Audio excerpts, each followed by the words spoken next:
আসসালামু আলাইকুম, সবাই কেমন আছেন? নিশ্চয়ই ভালো আছেন। আমার হাতে দেখতে পাচ্ছেন ভীষণ মজাদার একটি খাবার। এটি হচ্ছে মুরগ পোলাও। এটা ছোট বড় সবারই খুবই পছন্দের। আর আজকে এই মুরগ পোলাও রেসিপিটি আপনাদেরকে আমি করে দেখাবো। তাহলে চলুন রান্না করা যাক আজকের রেসিপি মুরগ পোলাও।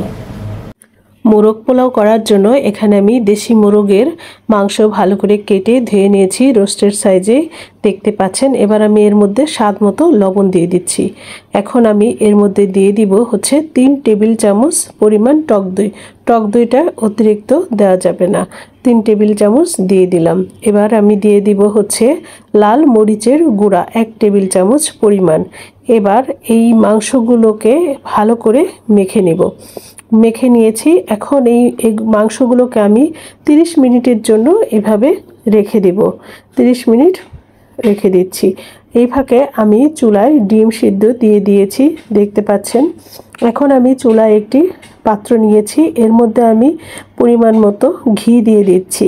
আর এর মধ্যে দিয়ে দিব আমি সয়াবিন তেল। ঘি এবং সয়াবিন তেল দুটো আমি একসঙ্গে দিয়ে দিব। আপনারা ইচ্ছে চাইলে শুধু সয়াবিন তেলও দিতে পারেন, আবার শুধু ঘি দিয়েও রান্না করতে পারেন। তো আমি সয়াবিন তেল এবং ঘি দিয়ে দিয়েছি। এখন আমি কেটে রাখা পেঁয়াজ কুচি দিয়ে দিচ্ছি বেরেস্তা করার জন্য। এই পেঁয়াজগুলোকে আমি বেরেস্তার কালার করে ভেজে নিব। দেখতে পাচ্ছেন পেঁয়াজ চুলায় দিয়ে দিয়েছি, প্রায় হয়ে এসেছে। এই যে দেখুন বেরেস্তার কালার হয়ে গিয়েছে। এখন এর মধ্যে আমি দিয়ে দিচ্ছি আদা বাটা 1 টেবিল চামচ, রসুন বাটা 1 টেবিল চামচ, আর হচ্ছে 1 টেবিল চামচ পরিমাণ আস্ত কাঁচা জিরা বাটা। কাঁচা জিরা বাটাটা অবশ্যই দেওয়ার চেষ্টা করবেন। আর এখন দিয়ে দিব হচ্ছে বাদাম বাটা। বাদাম বাটাটা কিন্তু আপনারা দিয়ে দিবেন, এটা আপনার চীনা বাদামও দিতে পারেন, কাঠবাদামও দিতে পারেন, আবার চীনা বাদাম কাঠবাদাম মিলিয়েও রান্না করতে পারেন। আমি এখানে 1 কাপ পরিমাণ কাঠবাদাম দিয়েছি, আর কাঠবাদাম এবং চীনা বাদাম দুটোই আমি মিলিয়ে দিয়েছি। একটু পানি দিয়ে দিলাম যাতে করে বাদামটা পাতিলের মধ্যে লেগে না যায়, দেখতে পাচ্ছেন। এর মধ্যে এখন আমি দিয়ে দিব হচ্ছে রাঁধুনি রোস্টের যে মশলাটা আছে সেটা। রাঁধুনি রোস্টের মশলাটা এর মধ্যে আমি দিয়ে দিলাম। এবার ভালো করে একটু কষিয়ে নেব। একটু পানি যোগ করে নিচ্ছি। পানি দিয়ে মশলাটা ভালো করে কষিয়ে নিতে হবে যাতে করে মশলাটা পুড়ে না যায়। আর যেহেতু বাদাম দিয়েছি সাবধানে কষাতে হবে, যেহেতু বাদামে অতিরিক্ত জাল দিলে কি হয়, বাদামটা পুড়ে যায়। দেখতে পাচ্ছেন ম্যারিনেট করা সেই মাংসগুলো আমি এর মধ্যে একে একে সব দিয়ে দিচ্ছি। এটা কিন্তু ভাজা যাবে না, যে এই মোরগ পোলাও রান্নার ক্ষেত্রে এই রোস্টের মাংসগুলো ভাজা যাবে না। তো এর মধ্যে আমরা একটু স্বাদ মতো লবণ দিয়ে দিচ্ছি। ম্যারিনেট করার সময় কিন্তু লবণ দিয়েছিলাম, সেজন্য বুঝে শুনে লবণটা দিতে হবে। তো এখন আমি এর মধ্যে পানি দিয়ে দিব। পানি দিয়ে এবার আমি এই মাংসগুলোকে রান্না করতে থাকবো। দেখতে পাচ্ছেন পানিটা দিয়ে দিয়েছি, হালকা করে একটু কষিয়ে নেবেন। তো পানি বলক চলে এসেছে। এর মধ্যে আমি যে ডিমগুলো রেখেছিলাম, সিদ্ধ করে ছুলে রেখেছিলাম, সেটা দিয়ে দিলাম। ডিমটা এখন দিয়ে দিলাম এই জন্য যাতে ডিমের মধ্যে এই মশলাটা একটু ঢুকে, তাহলে ডিমটা খেতে ভালো লাগবে। দেখতে পাচ্ছেন হয়ে গিয়েছে। এখন আমি এটা চুলা থেকে নামিয়ে রাখবো, এভাবে রেখে দিব। এবার আমি চুলায় আরেকটি প্যান নিয়েছি, এখানে আমি ঘি দিয়ে দিব। এখানে আর আমি তেল দিব না, শুধু ঘি দিব, এবং ঘিটা অবশ্যই পরিমাণ মতো দিব। তেজপাতা দিয়ে দিচ্ছি দারুচিনি, দিয়ে দিচ্ছি এলাচ, দিয়ে দিব লবঙ্গ। এবার একটু ভালো করে নেড়ে চেড়ে নিব।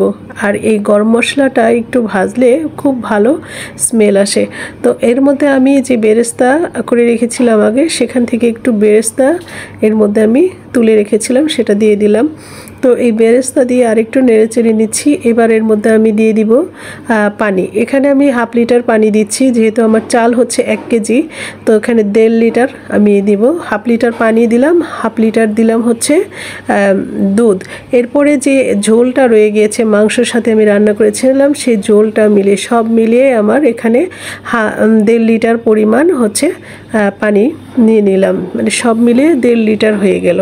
তো এটাকে এখন আমি দিয়ে চুলায় রেখেছিল, স্বাদ মতো লবণটাও দিয়ে দিলাম, কারণ এটা আগে যেহেতু লবণ আছে এর জন্য খুব সাবধানে লবণটা দিতে হবে। চাল ধুয়ে রেখেছিলাম, দেখতে পাচ্ছেন ঝরা দিয়ে রেখেছিলাম, আর এখন পানিটা ফুটে উঠেছে। এর মধ্যে এখন আমি সেই ধুয়ে রাখা চালগুলো দিয়ে দিব। এই রান্নাটা অবশ্যই দুধ দিতে ভুলবেন না, কারণ দুধ না দিলে এই খাবারটা কিন্তু একেবারেই ভালো হবে না। অবশ্যই লিকুইড দুধ দিয়ে দিবেন। তো দেখতে পাচ্ছেন বলক চলে এসেছে, আমি আস্ত কয়েকটা কাঁচামরিচ দিয়ে দিচ্ছি। এর মধ্যে এখন আমি একটি ঢাকনা দিয়ে ঢেকে চালগুলো সিদ্ধ করব। এখন আমি এইভাবে রান্না করতে থাকবো 2-3 মিনিট। দেখতে পাচ্ছেন ঢাকনা দিয়ে ঢেকে দিয়েছি। তো পোলাও রান্না করতে আসলে বেশি সময় লাগে না, হয়ে গিয়েছে প্রায়। চালটা দেখতে পাচ্ছেন পানি কমে এসেছে। এবার আমি চালগুলো উপর থেকে কিছুটা সরিয়ে এপাশ ওপাশ রেখে দিব, যাতে করে এই মাংসগুলো দেখতে পাচ্ছেন যে এখানে একটু গর্তের মতো করে নিব, যাতে ওই মাংসগুলো এখানে আমি সব দিয়ে দিব এবং ডিমটাও দিয়ে দিব। এবার আমি সাইড থেকে সকল পোলাওগুলো দিয়ে এই মাংসটাকে একটু ঢেকে দিব। দেখতে পাচ্ছেন ঢেকে দিচ্ছি। এভাবে চারপাশ থেকে নিয়ে মাংসটাকে ঢেকে দিতে হবে। এরপর দেখতে পাচ্ছেন যে চেপে চেপে দিচ্ছি। তো এইখানে আসলে এই খাবারটা রান্না করা খুবই সহজ, আর খেতে তো অনেক বেশি মজা। আর এইখানে আমি একটু ঘি অ্যাড করছি, যেহেতু একটা স্মেল আসার জন্য ঘিটা দিলাম। আর এই খাবারে খেয়াল রাখবেন যাতে করে অতিরিক্ত তেল না হয়। এখানে কেওড়া জল দিয়ে দিলাম সামান্য পরিমাণে স্মেল আসার জন্য।